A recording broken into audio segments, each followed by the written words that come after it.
মেসির সাথে জাবিকে কিন্তু মেলানো হচ্ছে। তারা সেলিব্রেট করছে, জাবি স্টে করছে এটা নিয়ে।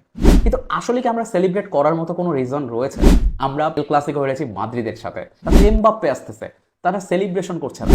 বার্সেলোনা বোর্ড জাবিকে শিল্ড হিসেবে ব্যবহার করতেছে নিজেদের গা বাঁচানোর জন্য। আপনি দেখবেন মাদ্রিদ কেন সাকসেসফুল, বিকজ তাদের মাস্টার মাইন্ড একজন কোচের পাশাপাশি তাদের মাস্টার মাইন্ড একজন বোর্ড প্রেসিডেন্ট আছে। এটাই হচ্ছে মাদ্রিদ, এবং তাদের মেন্টালিটি লেভেলটা অন্যরকম। তারা সামান্য ছোটখাটো বিষয়ে সেলিব্রেট করছে না।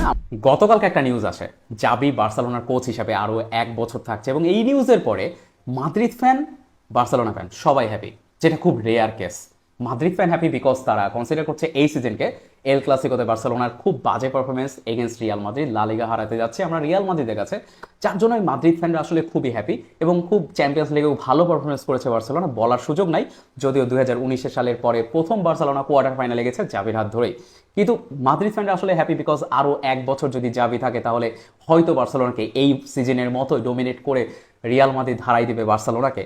এবং তারা এই জায়গাতে লিওনেল মেসিকেও এক জায়গায় ইনভলভ করে ফেলতেছে, ট্রোল করতেছে যে লিওনেল মেসি রিটায়ারমেন্ট ভেঙে আর্জেন্টিনাতে ফিরে এসেছিল, কথা দিয়ে কথা রেখেছিল না। এবং জাবিও তার টিমমেট, যে কিনা ক্লাবে তার টিমমেট ছিল, সেও বলেছিল যে এই সিজনের মাঝে যে সে আর দায়িত্বে থাকবে না এই বছর পরে বার্সেলোনার, কিন্তু সে বার্সেলোনার 1 বছর এখনো কন্টিনিউ করছে দায়িত্ব। সো এই জন্যই মেসির সাথে জাবিকে কিন্তু মেলানো হচ্ছে। কিন্তু একটা কথাই বলতে চাই যে আপনি মেসির সাথে জাবিকে মেলাবেন না, কারণ আপনারই কষ্ট হবে। বিকজ মেসি রিটায়ারমেন্ট থেকে যখন ফিরে এসেছিল, তারপরে মেসি কি আনবিলিভেবল একটা সময় পার করেছে, সেটা সাক্ষী কিন্তু আমি আপনি সবাই, যেখানে মেসি কোপা আমেরিকা, ফাইনালিসিমা এবং ওয়ার্ল্ড কাপ জিতে নিজেকে একটা পরিপূর্ণ প্লেয়ারের তালিকায় তুলে নিয়ে গেছে। এবং জাভির ক্ষেত্রেও সিমিলার একটা এক্সপেকটেশন বার্সেলোনা ফ্যানরা রাখতেই পারে। এখন কথা হচ্ছে বার্সেলোনা ফ্যানরা কেন হ্যাপি?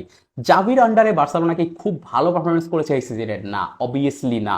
বার্সেলোনা ফ্যানরা খুব বেশি হ্যাপি বলার সুযোগ নাই, বাট বার্সেলোনা ফ্যানরা কিছু রিজনে হ্যাপি, বিকজ তারা দেখছিল যে রাফা মার্কোয়েজকে অপশন হিসেবে ধরা হচ্ছে, হান্সি ফ্লিককে অপশন হিসেবে ধরা হচ্ছে। হান্সি ফ্লিক নিয়ে আসলে খবর প্রবলেম ছিল না, বাট রাফা মার্কোয়েজ কিন্তু একটা স্ট্রং অপশন হিসেবে হয়ে দাঁড়িয়েছিল বার্সেলোনার জন্য, যেটা অনেকেই বলছে যে এটা আসলে কখনোই অপশন ছিল না। চাবিকে দায়িত্বে রাখার জন্যই এটা বার্সেলোনা শুধুমাত্র ব্যবহার করেছে। এটা আসলে হতেই পারে। কিন্তু কথা হচ্ছে যে জাবির আসলে থাকাতে কেন বার্সেলোনা ফ্যানরা হ্যাপি? বিকজ জাবি প্রথম যখন দায়িত্ব নেয় বার্সেলোনার, বার্সেলোনা কিন্তু খুব ভালো কোনো পজিশনে ছিল না।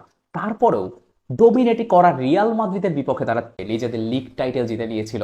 এবং এই জিনিসটা বার্সেলোনার ফ্যানরা ভুলতে পারে না। এবং এই সিজনে আমরা হেরেছি, অবশ্যই হেরেছি, খুব বাজেভাবে হেরেছি। কিন্তু তারপরেও আসলে কিছু পজিটিভ সাইন ছিল, যে আমরা 2019-এর পরে প্রথম কোয়ার্টার ফাইনাল গেছি, এবং কুবার্সি, লামিন ইয়ামালের কাছে ইয়াং ট্যালেন্ট প্লেয়ারদেরকে জাবি বের করে নিয়ে এসেছে, যেটা লামাসিয়া থেকে, যেটা একটা খুবই পজিটিভ সাইন। এবং এই প্লেয়ারগুলোকে নেক্সট সিজনে জাবি শুরু থেকেই পাচ্ছে। কুন্ডে, আরোহো, এদের মতো ডিফেন্ডার থাকতেছে। সো ডিফেন্সিভ লাইনে এবং লাস্টের দিকে, স্পেশালি সিজনের শেষের দিকে এসে যাবে কিন্তু খুব ভালো একটা পারফরমেন্স কিন্তু শো করেছে। যদিও লাস্ট 2টা ম্যাচ রিয়াল এবং হচ্ছে পিএসজির সাথে, এই 2টা ম্যাচ বাদ দিলে বার্সেলোনার লাস্ট কিছু সময়টা কিন্তু ভালোই কেটেছে। 11টা ম্যাচ আনবিটেন ছিল এই ম্যাচের আগে। সো এই বিষয়গুলো কনসিডার করে বার্সেলোনা ফ্যানরা কিন্তু হ্যাপি জাবি থাকাতে। এর কারণ হচ্ছে জাবি খুব মিনিমাম রিসোর্স নিয়ে কিন্তু কাজ করেছে। ফার্স্ট সিজন যখন জাবি হচ্ছে লিগ টাইটেল জেতে এগেনস্ট রিয়াল মাদ্রিদ, জাবিকে কিন্তু খুব বেশি কোনো অপশন দেওয়া হয় নাই ট্রান্সফার মার্কেট থেকে, বা কোনো ভালো ভালো প্লেয়ার কিনে দেওয়া হয় নাই। তবুও জাবি কিন্তু খুব ভালো একটা হচ্ছে প্রদর্শন করেছে এবং লিগ জিতে নিয়েছিল। এবং এই বছরও খুব বেশি ভালো সাইনিং কিন্তু আমরা দেখি নাই। মাত্র 4 মিলিয়ন প্রবাবলি খরচ হয়েছে, এবং লোনে যাও, ক্যান্সেলও যাও, ফেলিক্সকে নিয়ে আসা হয়েছে। এবং তারপরে জাবি কিন্তু একটা ডিসেন্ট পারফরমেন্স শো করেছে।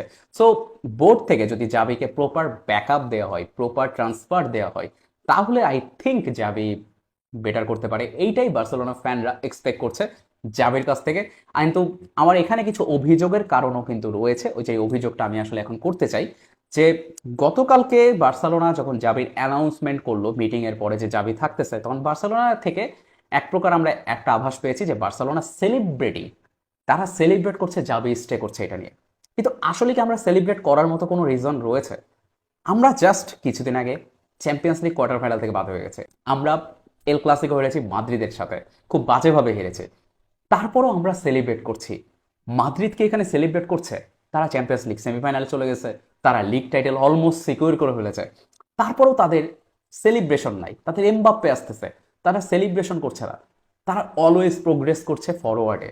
তারা আলফোনসো ডেভিসকে কেনার পরিকল্পনা করছে, তাদের অঢেল টাকা থাকার পরেও তারা সেই টাকাটা পে করতেছে না, যেখানে বায়ার্ন মিউনিখ 60 থেকে 70 মিলিয়ন আশা করতেছে, রিয়াল মাদ্রিদ বলছে না আমরা আনবো না, আমরা এত টাকা পে করবো না।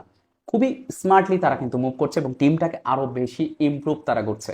কিন্তু আমরা বার্সেলোনা যেটা করছি, আমাদের বোর্ডটা যেটা করতেছে যে জাভিরকে ফেস অফ দিস প্রজেক্ট বানাচ্ছে, এই প্রজেক্টের ফেস বানাচ্ছে, এবং ফেস বানানোর পরে যেটা হচ্ছে, কোনো কারণে জাভির প্রজেক্ট যদি ফেইল করে আমরা সবাই ব্লেম করতেছি জাভিকে, যে জাভি দোষী জাভি দোষী, কিন্তু আমরা বোর্ডের দিকে কেউ আঙ্গুল তুলতেছি না।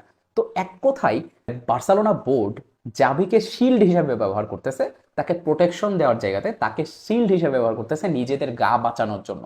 আপনি দেখবেন মাদ্রিদ কেন সাকসেসফুল, বিকজ তাদের মাস্টার মাইন্ড একজন কোচের পাশাপাশি তাদের মাস্টার মাইন্ড একজন বোর্ড প্রেসিডেন্ট আছে, যেখানে ফ্লোরেন্তিনো পেরেজ, যে এমবাপ্পেকে ফ্রিতে নিয়ে আসতেছে রিয়াল মাদ্রিদে, ফ্রিতে নিয়ে আসতেছে কিছু বোনাস পে করে। এটাই হচ্ছে মাদ্রিদ, এবং তাদের মেন্টালিটি লেভেলটা অন্যরকম। তারা সামান্য ছোটখাটো বিষয়ে সেলিব্রেট করছে না। আমরা কিন্তু জাভিকে রেখে দিতে পেরে আরো এক বছর আমাদের বোর্ডে আমরা দেখেছি সেলিব্রেট করতে।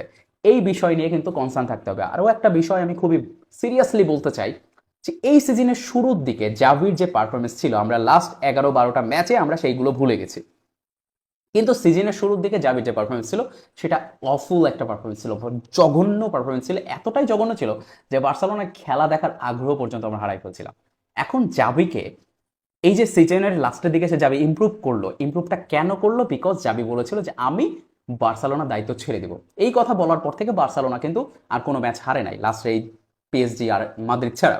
সব ম্যাচই বার্সেলোনা জিতেছে অথবা ড্র হয়েছে, মানে আনবিটেন একটা রান মেক করছিল। এখন জাভি এই যে কথাটা বললো যে আমি আর সিজন পর থাকবো না, এই কথা বলে যদি প্লেয়ারদেরকে সে মোটিভেট করে, তাহলে প্রবলেম কিন্তু আমাদের বার্সেলোনার মধ্যে রয়েছে। কারণ জাভিকে খুঁজে বের করতে হবে প্লেয়ারদের মোটিভেট করা বা প্লেয়ারদের থেকে বেস্ট ভার্সনটাকে বের করে নিয়ে আসার অন্য কোনো ফর্মুলা। নিজে চলে যাচ্ছি এই কথা বলে যদি প্লেয়ারদেরকে মোটিভেট করতে হয়, এটা কিন্তু একটা ডেডলি সাইন হতে পারে বার্সেলোনার জন্য।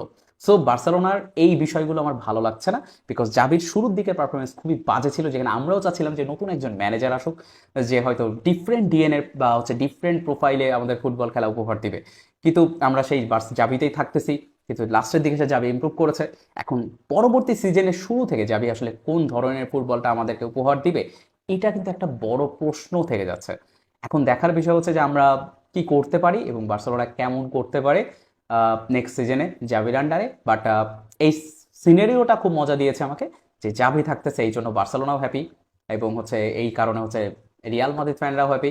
তবে ডেফিনেটলি বার্সা বোর্ডের এখনো অনেক কিছু করার আছে, যেহেতু জাভিকে তারা রাখছে।